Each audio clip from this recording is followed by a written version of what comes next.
Chittagong city corporation প্রথমবারের মতো মশা নিয়ন্ত্রণে আমেরিকার প্রযুক্তি লার্বিসাইড বিটিআই ব্যবহারের কার্যক্রম শুরু করেছে। সিটি মেয়র ডাক্তার সাদাত হোসেনের নির্দেশক্রমে সোমবার ডিসেম্বরের 1 তারিখ সকাল 9টায় 39 নং দক্ষিণ হালিশহর ওয়ার্ড কার্যালয়ের সামনে এই কর্মসূচি শুরু হয়।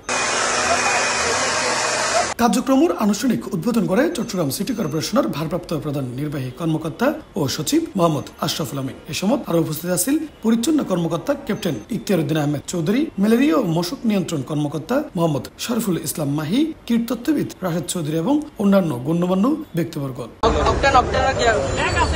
বিটিআইএলডি উগ্র প্রাকৃতিকভাবে উৎপন্ন ব্যাকটেরিয়া ভিত্তিক লার্বিসাইড, যা বিশেষভাবে মশা, ব্ল্যাক ফ্লাই ও পাঙ্গাস গ্নেটর লার্ভা দমনে ব্যবহৃত। ইবে পানিতে প্রয়োগ করার পর লার্ভা খাদ্যরঙ্গে বিটিআই গ্রহণ করে এবং ব্যাকটেরিয়া উৎপাদিত ক্রিস্টাল প্রোটিন টক্সিন লার্ভা পরিপাকতন্ত্রে কার্যকরী তারারে দ্রুত নিধন ঘটায়। আর সবচেয়ে গুরুত্বপূর্ণ বিষয় হল বিটিআই মানুষের শরীর, গৃহপালিত প্রাণী, মাছ সহ অন্যান্য পরিবেশ বান্ধব প্রাণীর লাই ক্ষতিকর নয়, এমনকি উদ্ভিদ ও জলজ বাস্তুতন্ত্র হন বিষাক্ত প্রভাব না ফেলে। বিশ্বজুড়ে ডেঙ্গু, জিকা ও চিকুনগুনিয়ার মতো জীবাণুবাহক রোগ নিয়ন্ত্রণে ইভোগ্য নিরাপদ ও বৈজ্ঞানিকভাবে স্বীকৃত সমাধান হিসেবে ব্যবহৃত হয়। C+ চট্টগ্রাম।